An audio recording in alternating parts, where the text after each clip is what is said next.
Tuhan Yesus setia, Dia sahabat kita. Dalam segala susahku, selalu menghiburku. Dia mengerti bahasa, tetesan air mata. Waktu badai mengamuk, gelombang menyerang, Dia setia. Halo adik-adik, selamat pagi. Tuhan Yesus memberkati. Saat pagi hari ini adik-adik, sebelum kita mau mendengar kebenaran firman Tuhan, kakak mau memperkenalkan diri dulu. Perkenalkan, nama kakak Laijen Sitanggang, asalnya dari Samosir. Nah, kakak di sini sebagai pengerja baru. Nah, makanya kayak kelihatan muka-muka baru ya. Nah, selama 1 tahun kita akan bersama adik-adik di tempat ini.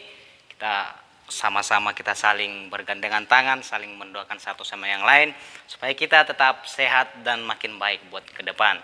Oke, adik-adik, sebelum kita mau mendengar firman Tuhan, kakak mau ajak kita berdoa. Mari kita mau lipat tangan kita mau berdoa. Tuhan Yesus, kami bersyukur buat anugerah-Mu saat pagi hari ini.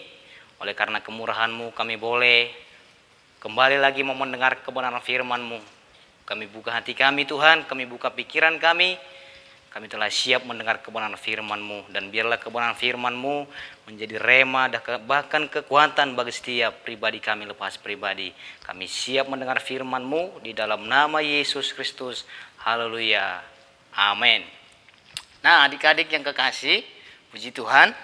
Saat pagi hari ini adik-adik yang kekasih di dalam nama Tuhan Yesus Kristus, kita mau belajar dari satu kisah atau dari satu tokoh Alkitab yang sangat menginspirasi bagi setiap pribadi lepas pribadi kita.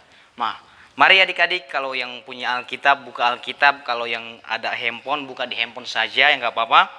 Mari agak pakai Alkitab karena nggak biasa pakai handphone. Kita sama-sama buka di dalam Kejadian pasalnya yang ke-45. Mungkin pasal ini sudah biasa atau kita pernah dengar. Namun saat malam hari ini kita mau kembali lagi mendengar renungan ke firman Tuhan. Nah, adik-adik yang kekasih, saat pagi hari ini kakak mau memberi tema yaitu kekuatan kuasa Tuhan. Terkadang ketika kita berjalan, bahkan ketika kita menghidupi di hari-hari pada saat hari ini, rasa kekhawatiran atau kita sering merasa kalau kita sampai saat hari ini kita hanya berjalan seorang diri. Kita sering kali lupa bahwa di balik semua, atau kita boleh pada pagi hari ini kita duduk mendengar firman Tuhan. Di balik semua itu ada kuasa Tuhan yang bekerja bagi kakak dan adik-adik sekalian yang ada di rumah. Puji Tuhan.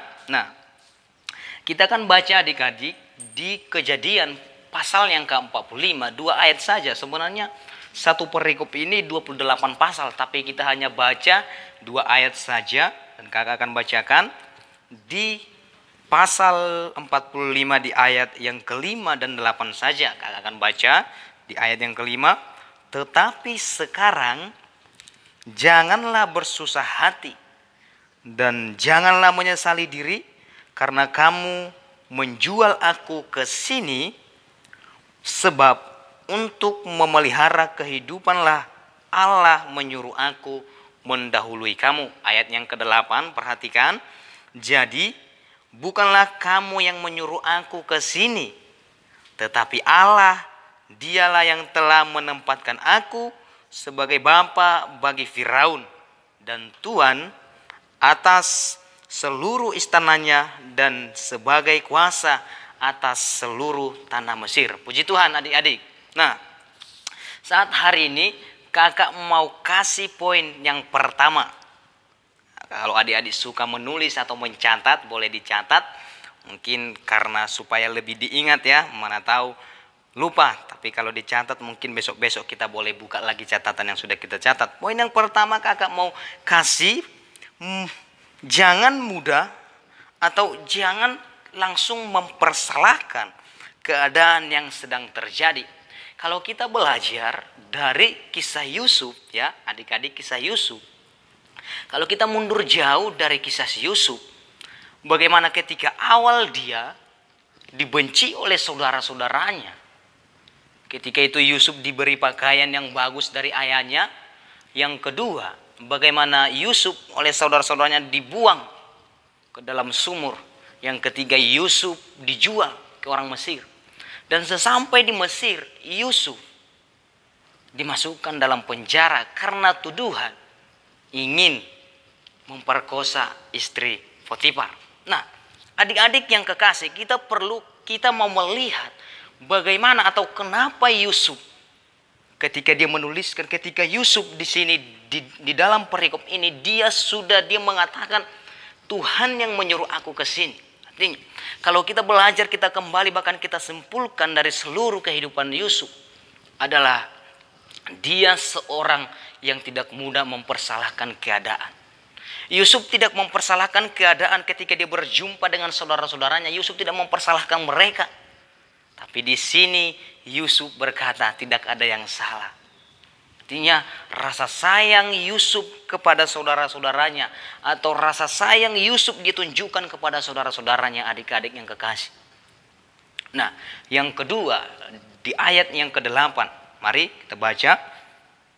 Jadi bukanlah kamu yang menyuruh aku ke sini, tetapi Allah, dialah yang telah menempatkan aku sebagai bapa bagi Firaun dan tuan atas seluruh istananya dan sebagai kuasa atas seluruh tanah Mesir.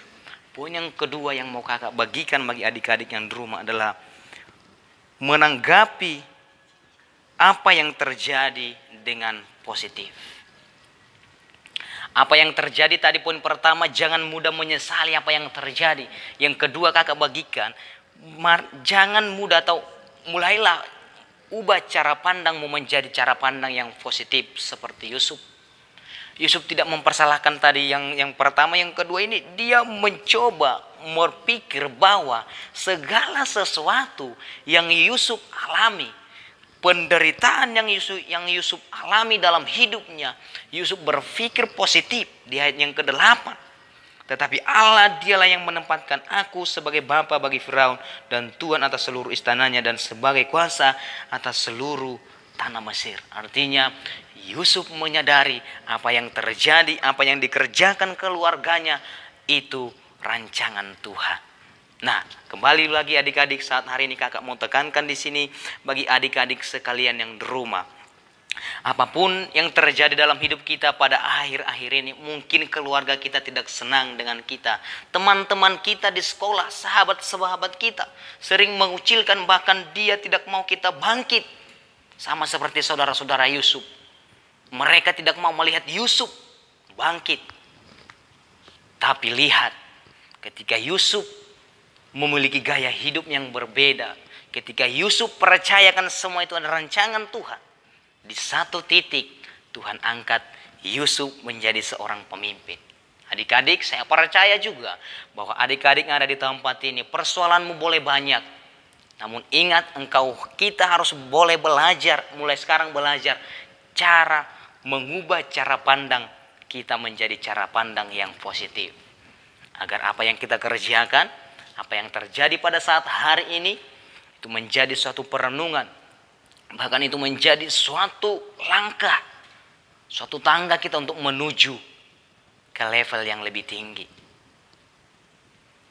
Amin adik-adik, puji Tuhan. Nah, jadi adik-adik yang kekasih, dan kakak mau simpulkan di sini adalah Tuhan yang berkuasa atas masa depan kita, kakak dan adik-adik sekalian.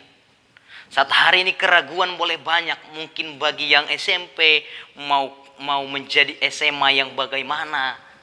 Orang yang sudah di SMA mungkin berpikir bagaimana kuliah, mungkin berpikir bagaimana masa depan saya. Perhatikan Yusuf.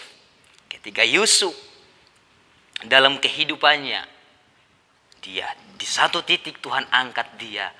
Itu melalui apa adik-adik?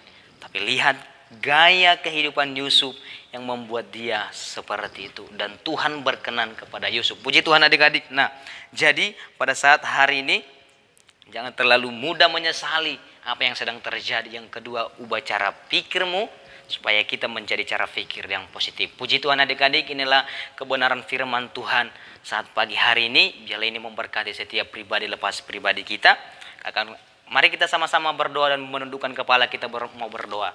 Tuhan Yesus, kami bersyukur buat segala kebenaran firman-Mu.